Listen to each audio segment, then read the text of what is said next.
So this evening we'll get the chance to talk to a local celebrity from the sporting world as I have a chat to Roy Burton, a local referee who's gone a little bit further with his career, who finally, as a referee, puts his cards on the table and opens his book for Burton TV News. Roy, good evening to you. Good evening, Dave.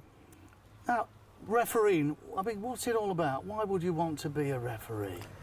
Yeah, well, I used to say that, but I started off playing local football just Saturday and Sunday, and I had a serious injury which curtailed my local playing career.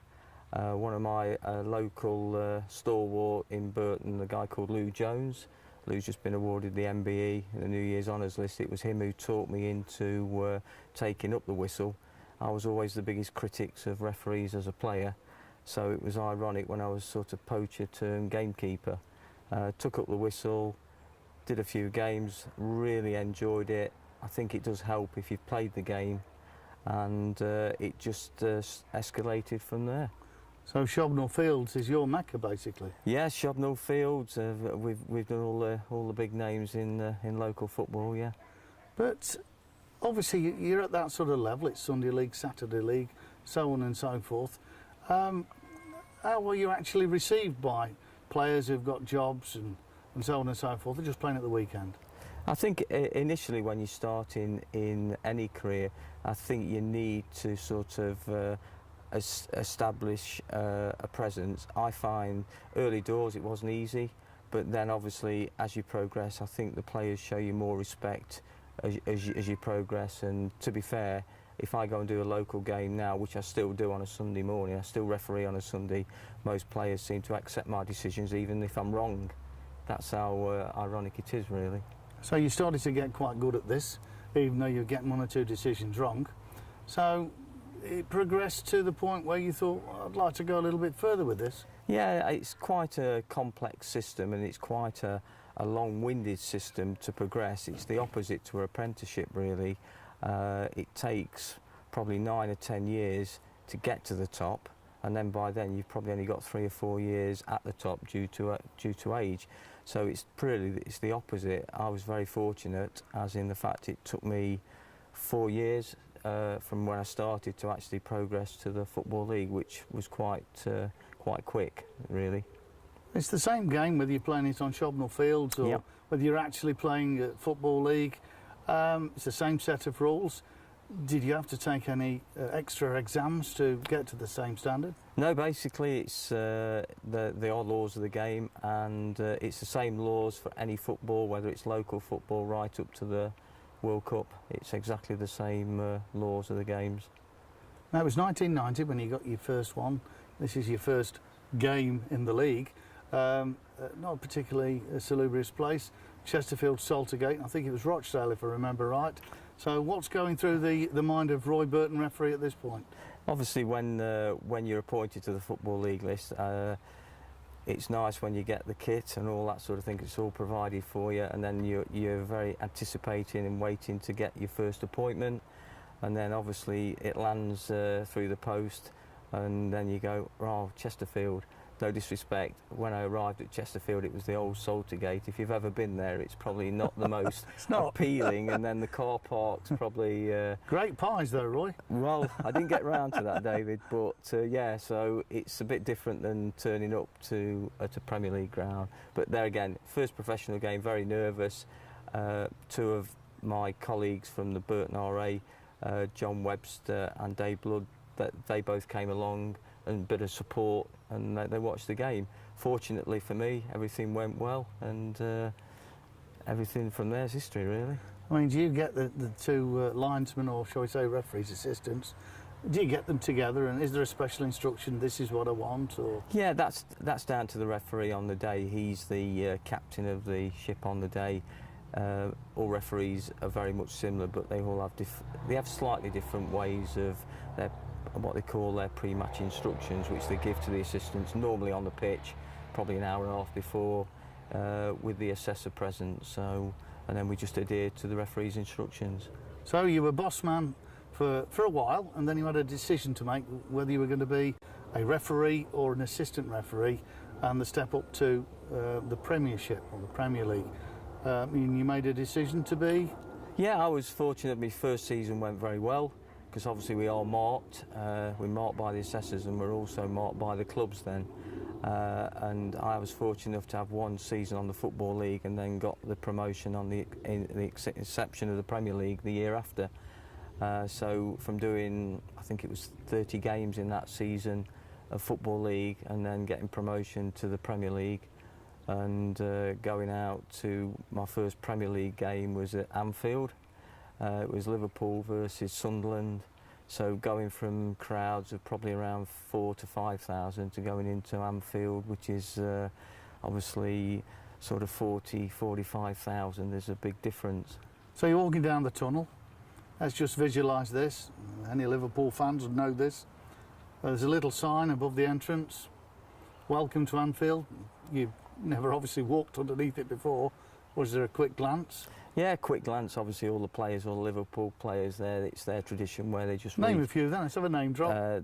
They just reach up and touch it. I mean, at the time, I think Robbie Fowler was playing. There were some of the older names, obviously some of the old established Liverpool players, and we lead them out. So we don't really see who touches it, but most of them do. So. And who was your referee that day? It was a guy called Martin Bodenham. Martin he's just managed to break through, and he's now a fully fledged county cricket umpire. Martin's just gone into that now. So he's gone from dodgy footballing decisions to being an umpire dodgy now. Cricketing giving decisions. It the old finger. Oh dear. So this first game at Anfield then, so you've got yourself sorted on the line. Cop on the right or left? Yeah, they always run right wings, so I'll be honest, I can't really remember that the game went that quick. As far as I know, I didn't have a great deal to do. It was one of them games where you think, yeah, it's gone well for the first one. Because you've had nothing to do. Basically, we didn't have any tight decisions, and you're thinking, this is quite easy, but it's not. Obviously, you've got the added pressure of the crowd, the added pressure of TV, and everything else that goes around with it. But again, if you was to worry about the pressures that from outside, you probably wouldn't do it thinking about it.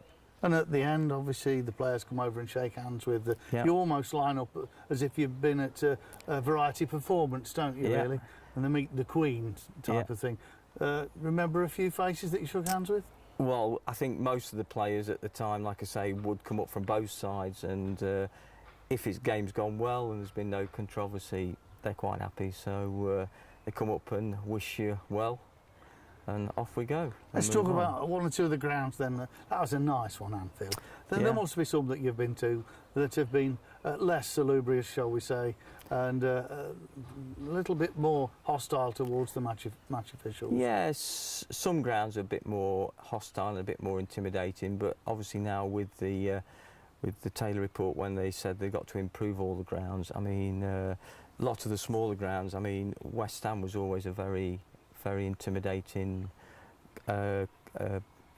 ground to go to. Because you're close all the time. Very close, Dave, and they used to call it the chicken run on the left-hand side, where you are very close to the supporters. They can virtually reach out and touch you, really. So you can hear what they're saying all the time then? Oh, yes, yeah, I mean, we hear the comments. Believe it or not, people say, do you hear it? But it's amazing how you do hear the comments. I mean, I always remember one of the first comments at West Ham was in a Cockney accent, where one of the supporters shouting over, "Lino, how's your 6 brothers?" Oh, I was worried what I was going to say then for a minute. And I was thinking, what's he on about? And then obviously the penny dropped. He was referring to Snow White and the 7 Dwarfs. So, right. Quite intelligent. Quite intelligent abuse, that. Didn't you have a crafty look, see if there was something you could say about him? No, I just when you're running back, just a little smile. I think that just a little smile. Yeah. And then you get them on your side, and they're sort of with you. Then they're sort of chanting. There's only one Lino, and they're looking in the programme for your name, so you can twist it round and work it to No suggestions that you should stick the flag where the sun don't shine? No, I think many times that's been said, but... Oh, dear me. But let's talk about errors, because I've got in my notes here, and I know full well that, well, I won't say it's on your mind, but it's in your history. So people don't understand that when we go out there to referee and run the line, we want to make sure we get all the decisions correct. We don't go out there purposely to make errors or mistakes. Unfortunately, human error will creep in now and again, and it's an honest mistake. My only one I can really recall, like you pointed out, was Southampton, and it was at the new St Mary's Stadium, or whatever it's called now, and it was Pahars was playing. The ball got crossed in from the left-hand side. He headed it towards the goal. Just as the ball was about to pass over the goal line, the goalkeeper clawed it back, and he sort of crossed over my line of vision as he turned to celebrate. I just couldn't see, and you can't guess. That's certainly the thing we wouldn't do. You've got to be 100% certain. And his reaction was the ball had crossed the line, but I couldn't see it. So then I think that was after about a quarter of an hour. So for the next 75 minutes, you have to try and get that out of your mind and focus on what's in hand. And then after saying that, you're driving back from Southampton thinking, is it going to be on Match of the Day tonight? Have I got it right? Have I got it wrong? And they showed it, and unfortunately it was probably a good, as I say, a good yard over the line. But I couldn't guess. Now, if one of the players had come over to you and clearly said, if it had said it in the right manner, Roy, excuse me, it was over the line, take my word for it, you obviously wouldn't. No, you've got to be 100%, Dave. At the end of the day, players are normally honest, like we are, but at the end of the day, there's a lot of money at stake, so players are going to try and circumvent. I like that. Players are normally honest. I think they've tried to con a few referees. They have. You yeah. can't say it, but I will. But I'll take anything. They'll try and circumvent any way around it. But like I say, it's yeah, that's my only one that I can recall that probably hold my hand up and say I've got it wrong. Speaking of the players again, so we hear about it on the TV constantly. How the referee is chased around the pitch, he's abused verbally, so on and so forth. How does a referee put up with this, or does it get close a few times where he actually has a quiet word in his ear about the whole thing in probably a similar vein to get his point across? Yeah, most referees are very proactive on the pitch, which you don't see from the touchlines. I mean, I was on the famous game when Andy Dursey was the referee at Old Trafford, when Roy Keane and a few of the Manchester United players were in the face when he awarded a penalty against Man U. I think it was playing Middlesbrough.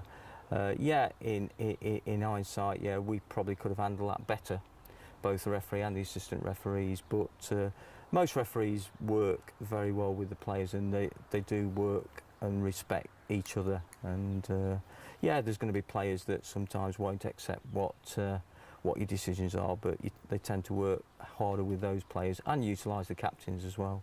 So we could say also that one or two players do con the refs, and we've already mentioned that.